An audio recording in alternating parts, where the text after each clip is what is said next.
It is nonsense. Doctor, ಈಗ ಚಾಮರಾಜನಗರ ಲೋಕಸಭಾ ಕ್ಷೇತ್ರಕ್ಕೆ ಮಲ್ಲಿಕಾರ್ಜುನ ಖರ್ಗೆ ಅವರ ಹೆಸರು ಕೇಳಿ ಬರ್ತಾ ಇದೆ.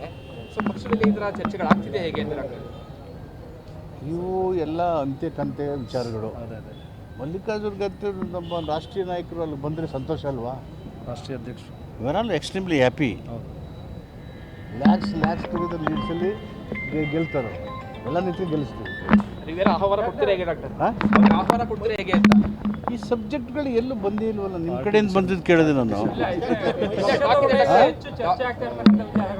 ಚರ್ಚೆ ನಿಮ್ಗೆ ಗೊತ್ತಿಲ್ಲ, ನನ್ನ ಹತ್ರ ಚರ್ಚೆ ಆಗಿಲ್ಲಪ್ಪ, ನಿಮ್ಮ ಬಾಯಿನಿಂದ ಕೇಳ್ತಾ ಇದ್ದೀನಿ. ಸೇಫೆ ಕ್ಷೇತ್ರ ಬದಲಿ ಕರೀತೀರಾ ಅಂತ ಅವರು ಬಯಸಿದ್ರೆ ಎಲ್ಲಿ ಬೇಕಾದ್ರೂ ನಿಲ್ಬೋದು. ಯಾಕೆಂದರೆ ಅವರೇ ನಮ್ಮ ACC ಅಧ್ಯಕ್ಷರು.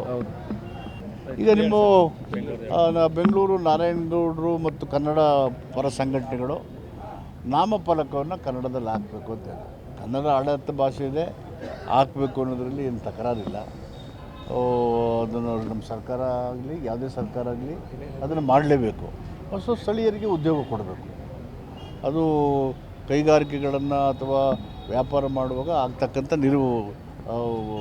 ತೀರ್ಮಾನಗಳು ಅಥವಾ ಒಪ್ಪಂದಗಳು ಅದು ಮಾಡದೇ ಇದ್ದಾಗ ಸಹಜವಾಗಿ ಕೇಳಬೇಕು. ಬಟ್ ಲಾ ಆ್ಯಂಡ್ ಆರ್ಡರ್ನ ಕೈಗೆ ತಗೋಬಾರ್ದು. ಯಾಕಂದರೆ BBP ಮಾಡಬೇಕಿದ್ದ ಕೆಲಸವಲ್ಲ, ಹೋರಾಟಗಾರರು ಬೀದಿಗಳು ಮಾಡುವಂಥ ಪರಿಸ್ಥಿತಿ ಬಂದಿದೆ. ಅದು ನೋಡೋಣ. ಅದು ಯಾವ ಹಿನ್ನೆಲೆಯಲ್ಲಾಯಿತು ಅದು ಗೊತ್ತಿಲ್ಲ.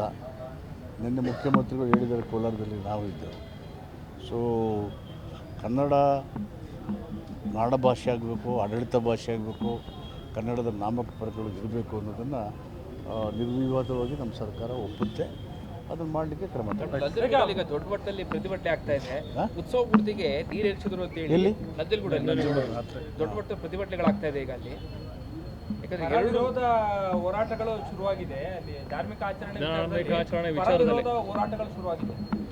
ಅದು ನನ್ನ ಗಮನಕ್ಕೆ ಗೊತ್ತಿಲ್ಲ ಏನಾಯಿತು ಅಂತ. ನಿನ್ನೆ ಆಗಿದೆ ಗೊತ್ತಿಲ್ಲ ನನಗೆ. ಓಕೆ, ಈಗ ಬೆಂಗಳೂರು ಮೈಸೂರು ಹೈವೇ ವಿಚಾರದಲ್ಲಿ ಕ್ರೆಡಿಟ್ ವಾರ್ ಶುರುವಾಗಿರ್ತಕ್ಕಂಥದ್ದು.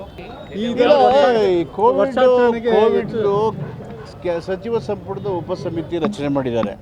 ಅದರಲ್ಲಿ ನಮ್ಮ ಆರೋಗ್ಯ ಮಂತ್ರಿಗಳು ದಿನೇಶ್ ಗುಂಡೂರಾವ್ ಅವರು ಅಧ್ಯಕ್ಷರು, ನಾನು ಡಾಕ್ಟರ್ ಶರಣಪ್ರಕಾಶ್, ಡಾಕ್ಟರ್ ಸುಧಾಕರ್ ಅಲ್ಲಿ ಮೆಂಬರ್ಸ್ ಇದ್ದೀವಿ. ನಮ್ಮ ಟೆಕ್ನಿಕಲ್ ಅಡ್ವೈಸರ್ ಕಮಿಟಿ ಅಧ್ಯಕ್ಷ ಡಾಕ್ಟರ್ ರವಿ ಮತ್ತು ಎಲ್ಲ ಅಧಿಕಾರಿಗಳು 2-3 ದಿನದಿಂದ ಮೀಟಿಂಗ್ ಮಾಡಿದ್ದೀವಿ. ಅವರ ಸಲಹೆಗಳ ಮೇಲೆ ಕೆಲವು ಕ್ರಮ ಬರ್ಕೊಂಡು ಪತ್ರಿಕೆಯಲ್ಲಿ ನೋಡಿದ್ದೀರಿ ನೀವು. ಈಗ ಆ ಥರದ ಎಲ್ಲ ಏನೇನು ಮಾಡಬೇಕು ಅದನ್ನು ಹೇಳಿದ್ದೀವಿ. ಆ ಥರ ಭಯಪಡುವಂಥ ವಾತಾವರಣ ಏನಿಲ್ಲ. ಬಟ್ ಜನ ಹುಷಾರಾಗಿ ಜಾಗೃತಿಯಾಗಿರೋದು ಒಳ್ಳೆಯದು. ಜನ ಜಾಸ್ತಿ ಬರ್ತಾರೆ. ಗೈಡ್ಲೈನ್ಸ್ ಸಿಕ್ಕಿತ್ತು ಇಲ್ಲಿಗೆ 60 and above ನೀವು ಮಾಸ್ಕ್ ಹಾಕೊಳ್ಳೋದು ಒಳ್ಳೆಯದು. ಯಾಕಂದರೆ ಕೋಮಾರ್ಬಿಡ್ಡು ಕೇಸ್ಗಳು ಆಗ್ತಿರೋದು. ರಿಯಲ್ ಅವು ಪಾಸಿಟಿವ್ ಬಂದ್ರೂ ಜನರು ಒಂದಿದ್ರದ್ದು ಕೋಮಾರ್ಬಿಡ್ಡಿಂದ ಇವತ್ತು ಆಗ್ತಾಯಿದೆ. ಕೆಲವರು ಏನು ಕ್ಯಾಶುಯಾಲಿಟಿ ಆಗ್ತಿದೆ ಅಂತ ಹೇಳಿದ್ದಾರೆ.